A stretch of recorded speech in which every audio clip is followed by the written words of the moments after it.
السلام علیکم۔ یہ کچھ اہم چھوٹے سوالات آئے ہوئے ہیں، آئیے ہم اس کا جواب قرآن سے ہی تلاش کرتے ہیں۔ پہلے آپ کے سامنے مروجہ روایتی ترجمہ پیش کر دوں گا اور پھر اس کے بعد اس کی حقیقی فہم تک پہنچیں گے، اس میں وضاحت میں آپ کو آپ کے سوالات کے جوابات بھی مل جائیں گے۔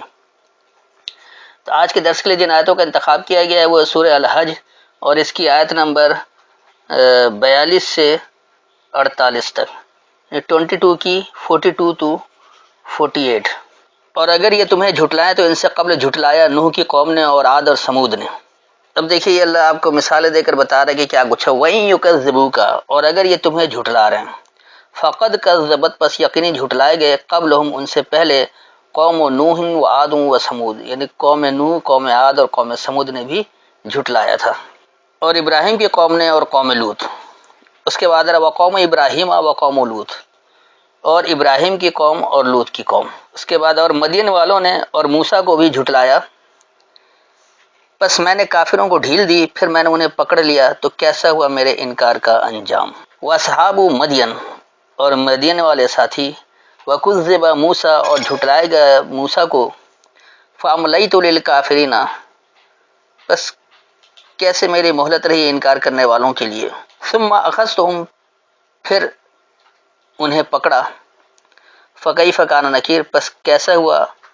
انکار کرنا۔ نکیر جو ہے وہ نکر سے یعنی انکار کی بات ہے۔ تو یہاں اللہ نے واضح طور پر یہ بتا دیا کہ جہاں خالص اللہ کی بات ہوتی ہے وہاں جھٹلانے والے ہمیشہ ہوتے ہیں۔ مثال کے طور پر بتایا کہ اگر یہ تمہیں جھٹلا رہے ہیں تو اس سے پہلے قوم نوح، قوم عاد اور قوم سمود نے بھی جھٹلایا تھا، قوم ابراہیم اور قوم لوط نے بھی جھٹلایا، اسی طرح مدین والے ساتھیوں نے بھی جھٹلایا اور موسیٰ کو بھی جھٹلایا گیا، حتیٰ کہ اللہ نے انکار کرنے والوں کے لیے ایک ڈھیل دی، ایک مہلت دی، پھر انہیں پکڑ لیا۔ تو پس اللہ کی پکڑ کیسی، یعنی کیسے انکار کرنا ہوا، کیا وہ انجام سے بچ سکے؟ اب آئیے آگے۔ سو کتنی ہی بستیاں ہیں جنہیں ہم نے ہلاک کیا اور وہ ظالم تھیں، تو یہ اب اپنی چھتوں پر گری پڑی ہیں، اور کتنے ہی کنویں بیکار پڑے ہیں،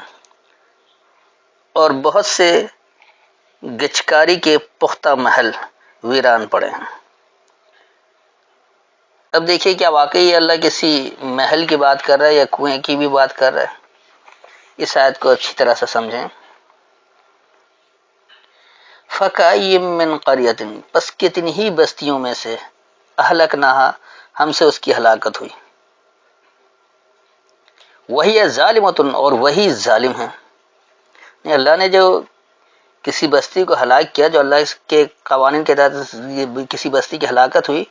تو وہ اس لیے ہوئی کہ وہی ظالم تھے، وہ اللہ کی آیتوں کا انکار کرتے تھے۔ فَهِيَ خَاوِيَةٌ عَلَىٰ عُرُوشِهَا، پس وہی گرے پڑے ہیں اپنے مرکزی اختیار پر۔ وَبِئْرٍ مُعَطَّلَةٍ، اور گہرائی سے معطل ہوئے۔ یہ کسی کنویں کے بیکار ہونے کی بات نہیں ہو رہی، یعنی یہ قوم جو بیکار ہوئی تھی اتنی گہرائی سے بیکار ہوئی کہ اس کو اٹھنے میں پھر صدیوں لگا۔ وقصر مشید، اور ان کی شدت مختصر ہوئی، جو ان کی مضبوطی جس میں موجود تھی۔ مشید کا مادہ اصل میں شید ہے، شین یہ دال، اور شدید شید سب اسی مادے سے، تو وہ جو سختی جو ان کے اندر جو مضبوطی موجود تھی تو وہ مختصر ہو گئی، قصر ہو گئی۔ قصر محل کو نہیں بلکہ قصر مختصر کرنے کو کہتا ہے۔ جب تقصر الصلاۃ لفظ آتا ہے تو وہاں یہ صلاۃ کو مختصر کرواتے ہیں، صلاۃ القصر کہتے بھی ہیں، لیکن یہاں کیونکہ روایتوں کو فٹ کرنا ہے اس لیے یہاں فوراً انہوں نے محل بنا دیا۔ تو اس آیت میں اللہ نے واضح طور پر بتا دیا کہ اللہ کے قوانین کے تحت کتنی ہی بستیوں کی اللہ سے ہلاکت ہوئی، اور وہ ہلاکت کیوں ہوئی؟ کیونکہ وہی لوگ ظالم ہیں، اللہ کی آیتوں کا انکار کرتے رہے، تو پس وہ اپنے مرکزی اختیار پر ویران ہو گئے اور گہرائی سے معطل ہوئے، اور ان کی شدت مختصر ہوئی، ان کی مضبوطی، ان کی شدت جو جمع تھی وہ مختصر ہو گئی۔ پس کیا وہ زمین میں چلتے پھرتے نہیں، جو ان کے دل ایسے ہو جاتے کہ ان سے سمجھنے لگتے، یا ان کے کان ایسے ہوتے کہ ان سے سننے لگتے؟ کیونکہ در حقیقت آنکھیں اندھی نہیں ہوا کرتی، بلکہ دل جو سینوں میں ہے اندھے ہو جایا کرتے ہیں۔ اب یہ ہے مروجہ روایتی ترجمہ۔ اب یہ دیکھیے کیا دل سے کوئی سمجھتا ہے؟ قلوب یا قلونا کا جو لفظ آیا ہے تو وہ کہہ رہے کہ دل ہے اور ان سے سمجھتے نہیں ہیں، سمجھنے لگتے، کیا دل سے بھی کوئی سمجھا ہے؟ پھر سننے کی بات ہو رہی، پھر اس کے بعد یہ بھی کہہ رہے کہ ان کی آنکھیں اندھی نہیں ہیں بلکہ ان کے دل اندھے ہیں۔ تو کیا واقعی سینے میں دل کی بات ہو رہی ہے؟ کوئی دل کا اندھا ہو جائے تو پھر کچھ نہیں کرتا ہے، یا دماغ سے فارغ ہو تو وہ کچھ نہیں کرتا ہے؟ دیکھیے یہاں ہدایت کیا ملی، اس کو اچھی طرح سے سمجھیں۔ افلم یسیروا فی الارض،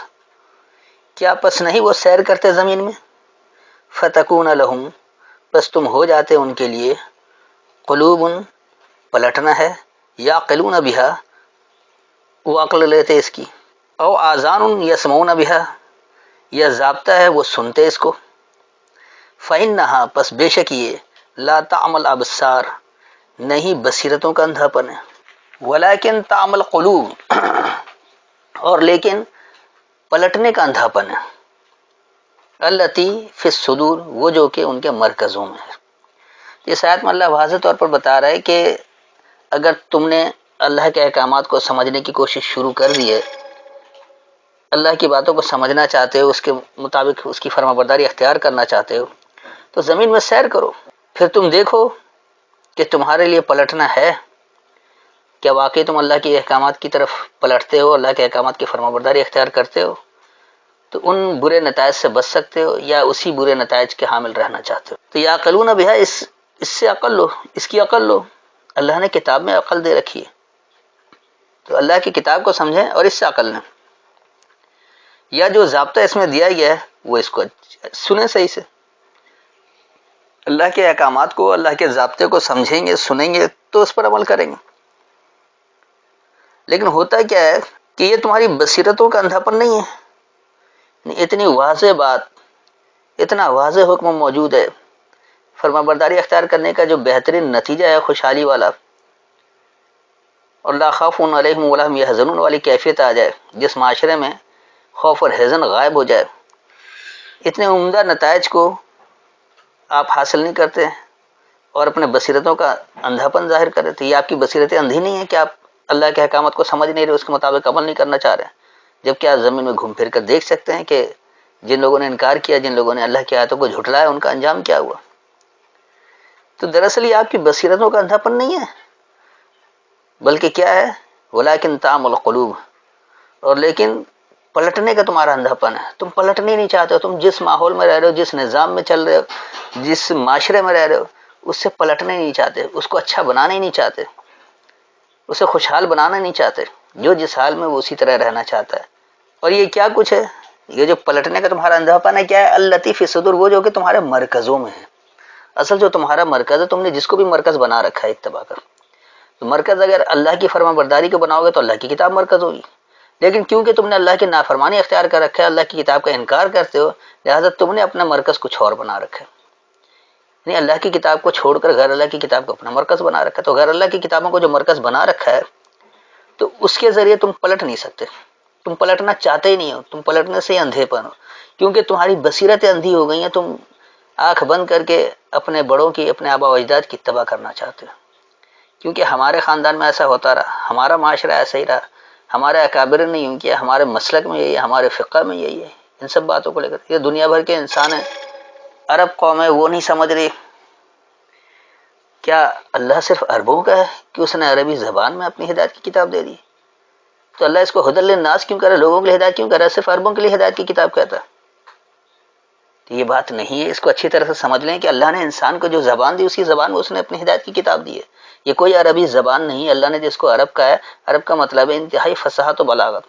جس میں نہ کچھ ڈالا جا سکتا نہ کچھ نکالا جا سکتا ہے، جہاں کچھ کمی بیشی کی گنجائش ہے اس کو عجم کہتے ہیں، وہ عجمی ہو جاتا ہے، تو یہ عربی ہے، عربی کا مطلب انتہائی فصاحت و بلاغت کے ساتھ اتنی تفصیل ہے کہ اس میں مزید کوئی گنجائش نہیں کہ آپ کہیں اور سے لے کر تفصیل لیں، یہ اللہ کی کتاب کو چھوڑ کر غیر اللہ کی کتاب کے سہارے کی قطعی ضرورت نہیں ہے۔ تو اس آیت میں اللہ نے بہت واضح طور پر حکم دے دیا ہے کہ زمین میں سیر کرو، دیکھو تمہارے لیے پلٹنا ہے یا تم بھی اسی طرح پچھلی قوموں کی طرح برباد ہونا چاہتے ہو،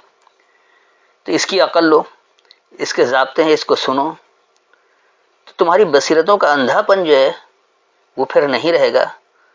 اور نہ تمہارے پلٹنے میں اندھاپن ہوگا وہ جو تم جن مرکزوں میں موجود ہو۔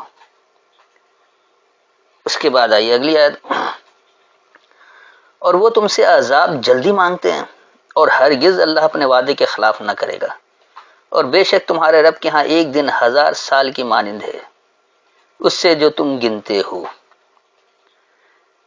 اب دیکھیے اس روایتی ترجمے سے یہاں انہوں نے ایک دن 1000 سال کے برابر کہا ہے، دوسری جگہ ایک دن 50,000 سال کا بھی کہتے ہیں۔ تو کیا یہ آپ کو قرآن میں اختلاف نہیں نظر آ رہا؟ سب کچھ سمجھنے کی غلطی، شاید کو اچھی طرح سمجھے کہ اللہ کیا رہا ہے۔ وَيَسْتَعْجِلُونَكَ بِالْعَذَابِ، اور وہ تم سے عجلت کر رہے ہیں سزا کو، اس سزا کی عجلت تم سے چاہ رہے، سزا کی جلد بازی وہ تم سے مانگ رہے ہیں۔ وَلَن يُخْلِفَ اللَّهُ وَعْدَهُ، اور ہرگز اللہ اپنے وعدے کے خلاف نہیں کرے گا۔ تو اللہ نے جو وعدہ کر رکھا ہے کہ ہم نے تمہیں آزادی دی ہے، تمہیں اختیار دیا ہے، تم جو چاہے وہ راستہ اختیار کرو، تم اللہ کی فرما برداری والا راستہ اختیار کرو یا نافرمانی والا، یہ اختیار تمہیں دے دیا اللہ نے۔ تو اللہ اپنے وعدے کے خلاف نہیں کرتا، وہ کوئی رکاوٹ نہیں ڈالتا۔ آپ جہاں چاہیں جس طرح چاہیں اپنی مرضی کے تحت آپ اتباع کریں یا نہ کریں، یہ آپ کے اوپر ہے، کیونکہ اللہ اپنے وعدے کے خلاف نہیں کرتا، لہٰذا اللہ اس میں کوئی مداخلت نہیں کرتا۔ آپ چاہیں تو فرما بردار رہیں، چاہے تو نافرمان رہیں، ہاں نتیجہ اس کے قوانین کے مطابق ہی ملے گا۔ جب فرما برداری اختیار کریں گے تو خوشحال معاشرہ بن جائے گا، خوف اور حزن غائب ہو جائے گا، لیکن جب آپ نافرمانی والا راستہ منتخب کریں گے تو یقینی سی بات ہے کہ دنیا میں ذلت و خواری آپ کے مقدر میں ہوگی، آپ کے دنیا میں کوئی وقت نہیں ہوگی، آپ کو کوئی اہمیت نہیں دی جائے گی۔ آج دنیا بھر کے مسلمانوں کا حال دیکھ لیں، دنیا میں کہیں ان کی کوئی وقت نہیں ہے، ان کے باتوں کو بھی کوئی اہمیت نہیں دی جاتی ہے، ان سے کوئی مشورہ نہیں لیا جاتا، بلکہ انہیں دہشت گرد کہا جاتا ہے، مارا جاتا ہے۔ بے شک مظلوم ہو لیکن اس کے باوجود مار کھاتے رہتے ہیں، ذلت و خواری آپ نے خود پسند کر لیا اللہ کے احکامات کی نافرمانی کر کے۔ دعویٰ آپ کا ہے کہ آپ اللہ کے ماننے والے ہیں، آپ قرآن کے ماننے والے، اللہ کی کتاب کے ماننے والے ہیں، لیکن آپ کا ہر عمل اللہ کی کتاب کے خلاف جا رہا ہے، جس کی وجہ سے ذلت، ناقدری اور بدامنی سب کچھ مسلم معاشرے میں موجود ہے۔ تو یہ دراصل تم سے جو اجلت کر رہے ہیں، تم سے جلد بازی کر رہے ہیں سزا کی، تو بھائی سزا تو ملے گی اپنے پیمانے کے مطابق، کیونکہ اللہ تو اپنے وعدے کے خلاف نہیں کرتا، اللہ نے جو پیمانہ مقرر کر رکھا اس کے مطابق سزا بھی ملے گی، اس کے مطابق جزا بھی ملے گی، سب کچھ ہوتا رہے گا۔ اس کے بعد اب یہ جو ٹکڑا ہے جہاں سے ہمارے نام نہاد علماء اور دین اسلام کو مذہب اسلام بنانے والے یہ کہتے ہیں کہ کیونکہ اللہ کا ایک دن 1000 سال کے برابر ہوتا ہے تو کیا پتہ 1000 سال بعد عذاب ہے۔ بھائی عمل آپ نے کیا ہے، آپ کی عمر زیادہ سے زیادہ 150 200 سال ہوگی، اس سے زیادہ تو انسان کی عمر گئی نہیں ہے، اور اللہ کی سنت کبھی تبدیل نہیں ہوتی، یہ ہو نہیں سکتا۔ تو 1000 سال میں نتیجہ دینا چھ معنی دار، عمل آپ نے کیا ہے، بھگتے آپ کی نسل آ کر، ایسا نہیں ہوتا ہے۔ دیکھیے یہاں بھی بات سمجھیے، وَإِنَّا يَوْمًا، اور بے شک دورانیہ، عند ربک، تمہارے رب کے نزدیک، کألف سنۃ، الفت کے طریقہ کار کی طرح ہے۔ الف کہتے ہیں الفت کو، کا اس میں حرف جار کے طور پر ہے، جس کا مطلب جیسے یا طرح ہوتا ہے۔ مما تعدون، اس سے جو تم تیاری کر رہے ہو، عدد گنتی کو نہیں بلکہ تیاری کو کہا جاتا ہے۔ تو یہ لوگ جو تم سے سزا کی جلدی کر رہے ہیں تو ہرگز اللہ اپنے وعدے کے خلاف نہیں کرتا، اور بے شک جو تمہارے رب کے نزدیک ایک دورانیہ ہے وہ الفت کے طریقہ کار کی طرح ہے، اس سے جو تم تیاری کر رہے ہو، تم جس تیاری کر رہے ہو کہ محبت سے رہو، ایک دوسرے سے مل جل کر رہو، دنیا میں تمہارا نام ہو، تو یہ سب کچھ اسی وقت ہوگا جب آپ وہ عمل بھی اللہ کی فرما برداری والا کریں گے۔ آپ اللہ کے نافرمانی اختیار کر کے الفت کا معاشرہ نہیں پیدا کر سکتے۔ اور اس کی مثال آپ جگہ جگہ دیکھ لیں، دنیا بھر میں آج آپ قوموں کے ترقی کو دیکھ لیں، قوموں کی تنزلی کو دیکھ لیں، کون سی قوم ابھر رہی ہے، کون سی قوم تنزلی کی طرف جا رہی ہے، ان کے اعمال کو دیکھ لیں کہ ان کا عمل کس طرح سے ہے۔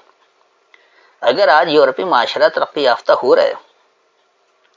تو اس کی وجہ یہ ہے کہ وہ اللہ کے احکامات کی فرما برداری زیادہ اختیار کی ہے، وہ جھوٹ نہیں بول رہے ہیں، وہ دھوکہ دہی نہیں کر رہے ہیں، ان کے اندر انسانیت ہے، ایک دوسرے کا لحاظ رکھتے ہیں، مروت رکھتے ہیں۔ یہ اور بات ہے کہ ان کا حکمران طبقہ آج بھی اپنی حاکمیت کو قائم رکھنے کے لیے اللہ کی نافرمان ہے۔ لیکن ان کے یہاں اخلاقی جواز موجود ہے، اخلاقی اقدار ابھی اتنی نہیں گری ہے جتنا مسلم معاشرے میں گری ہوئی ہے۔ مسلم معاشرے میں صرف اپنے ذاتی مفاد کو مد نظر رکھتے ہیں، اس کے لیے جائز ناجائز ہر وہ طریقہ استعمال کرتے ہیں، رشوت، چور بازاری، ظلم کرنا، مظلوم کو دبا کر رکھنا، ظالموں کا ساتھ دینا، یہ مسلم معاشرے کا وتیرہ ہے۔ جبکہ غیر مسلم معاشرے میں ظالم کا ساتھ نہیں دیتے ہیں، مظلوموں کے ساتھ کھڑے ہو جاتے ہیں، انہیں انصاف دلانے کی کوشش کرتے ہیں، جھوٹ نہیں بولتے، دھوکہ دہی نہیں کرتے، ان کے قول و فعل میں تضاد نہیں ہوتا ہے۔ ہمارے یہاں اوپر سے نیچے تک سب کے قول و فعل میں تضاد ہے، تو نتیجہ کس سے ملے گا؟ کیونکہ اللہ کا جو وعدہ موجود ہے، جیسا عمل کرو گے ویسا نتیجہ ملنا ہے، تو جن کا عمل اچھا ہے انہیں اچھا نتیجہ مل رہا ہے، جن کا عمل ہی برا ہے وہ کیسے اچھے نتائج حاصل کر سکتے ہیں؟ اگر آپ کو الفت کے طریقہ کار میں رہنا ہے تو اس کے لیے اللہ کی فرما برداری اختیار کرنی ہوگی۔ اس کے بعد آئیے اگلی آیت، اور کتنی ہی بستیاں ہیں میں نے ان کو ڈھیل دی اور وہ ظالم تھیں، پھر میں نے انہیں پکڑا اور میری ہی طرف لوٹ کر آنا ہے۔ اب دیکھیں یہاں کس واضح طور پر اللہ بتا رہا ہے کہ وَكَأَيٍّ مِّن قَرْيَةٍ،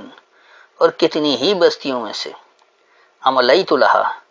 میں نے ڈھیل دیا، میں نے مہلت دیا اس کے لیے، وہی الظالمۃ، اور وہی ظالم ہے،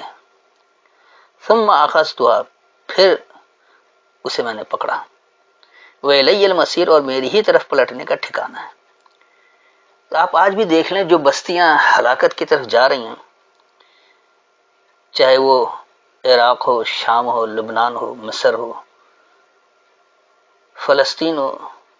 ہر وہ سرزمین جو ملیا میٹ ہو رہی ہے، جنہیں مٹایا جا رہا ہے، جو عذاب کا شکار ہیں، جو تباہی کی طرف جا رہی ہیں، تو کیا اللہ نے انہیں مہلت نہیں دے رکھی تھی، ڈھیل نہیں دے رکھا تھا کہ اپنے آپ کو سدھار لو، اللہ کے احکامات کی فرما برداری اختیار کر لو؟ جب نہیں کیا، اس کے مقرر کردہ پیمانے کو عبور کر لیا، اللہ کی بات سامنے آنے کے باوجود اس کا انکار کرتے رہے، تو اس مہلت کا وقت ختم ہو گیا، اس ڈھیل کا وقت ختم ہو گیا، پھر اللہ سے ان بستیوں کی ہلاکت ہوئی، کیونکہ وہ ظالم ہیں، انہوں نے اللہ کی آیتوں کا انکار کیا۔ تو جو اللہ کی آیتوں کا انکار کرتا رہے اور ظالم بنا رہے، کیونکہ سب سے بڑا ظالم اللہ کی آیت کا انکار کرنے والا ہی ہے، پھر اس سے اللہ پکڑتا ہے، پھر اس علاقے کی تباہی ہوتی ہے، وہاں کے افراد ہلاکت کے شکار ہوتے ہیں۔ اب وہاں بچے، بوڑھے، کمزور سب مارے جاتے ہیں، کسی کو چھوڑا نہیں جاتا، کیونکہ اللہ کی آیتیں ان کے سامنے آئی اور انہوں نے اس کا انکار کیا، وہ ظالم تھے، اس لیے اس سے پکڑ ہوئی۔ اور اللہ کہہ رہا ہے کہ پلٹنے کا ٹھکانہ میری ہی طرف ہے۔ اگر اللہ کے احکامات کو پہلے ہی مان لیتے تو یہ ہلاکت تو نہیں ہوتی، کیونکہ پلٹنے کا ٹھکانہ اللہ کی طرف ہے، جیسا آپ عمل کریں گے ویسا ہی نتیجہ ملے گا، اگر نہیں کریں گے تو ہرگز آپ کو کوئی نتیجہ نہیں ملے گا۔ تو یہ میں نے ایک ایک لفظ کر کے بھی سمجھا دیا اور جملوں میں بھی ان آیتوں کو سمجھا دیا، میں نے مکمل وضاحت کی ہے، اور میں سمجھتا ہوں کہ شاید ہر ایک کو اپنے سوال کا جواب بھی مل گیا ہوگا۔ اگر آج مسلم قوم پر کہیں عذاب نہیں آ رہا ہے، تباہی نہیں آ رہی ہے، تو اپنے اعمال کا جائزہ لینے کہ ابھی ان کے پاس مہلت ہے، اللہ کی بات انہوں نے سنی نہیں، سمجھی نہیں، اور سن کر سمجھ کر اس کا انکار نہیں کیا۔ لیکن جیسے جیسے آج اللہ کی آیتیں کھلتی جا رہی ہیں، آپ کے سامنے بات آ رہی ہے، اور پھر بھی آپ انکار کر رہے ہوں، تو پھر آپ ظالم ہو جائیں گے، اور پھر آپ کو تباہی سے کوئی نہیں بچا سکے گا۔ تو اللہ کی آیتیں جتنی کھل رہی ہیں، اللہ کی بات جتنی واضح طور پر آج سمجھ میں آ رہی ہے، اگر اس کا انکار کرتے رہے اور اپنے اعمال کی اصلاح آپ نے نہیں کیا، تو یاد رکھیے آپ کی تباہی کا وقت بھی قریب آیا چاہتا ہے۔ اللہ کی تباہی سے بچنا چاہتے ہیں، اس کی سزا سے بچنا چاہتے ہیں، تو اپنے اعمال کی اصلاح کریں، ہدایات اللہ کی کتاب سے لیں، اپنے ہر عمل کی تصدیق قرآن کی آیتوں سے کریں، غیر اللہ کی کتاب کے پیچھے نہ بھاگیں، اللہ کی کتاب کو ہی پکڑ لیں، کیونکہ اللہ کی کتاب ہی نجات دلاتی ہے، اللہ کی کتاب ہی آپ کو خوشحالی کی طرف لے جا سکتی ہے، اللہ کی کتاب ہی آپ کو باکردار بنا سکتی ہے، اللہ کی کتاب ہی آپ کو با اخلاق بنا سکتی ہے۔ آپ کے اندر انسانیت کا جذبہ جبھی بیدار ہوگا جب آپ اللہ کی کتاب کے فرما برداری اختیار کریں گے۔ اگر آپ نے اللہ کے احکامات کی نافرمانی اختیار کی تو نہ آپ کے اندر انسانیت ہوگی، نہ آپ کا اخلاق سدھرے گا، نہ آپ کا کردار صحیح ہوگا، اور نہ آپ تباہی سے بچ سکیں گے۔ تو یہ تھی ان آیتوں کی مکمل وضاحت۔ پھر بھی اگر کوئی بات سمجھ میں نہ آئی ہو، کوئی تشنگی رہ گئی ہو، تو آیت کا حوالہ دے کر دوبارہ سوال کر سکتے ہیں۔ السلام علیکم۔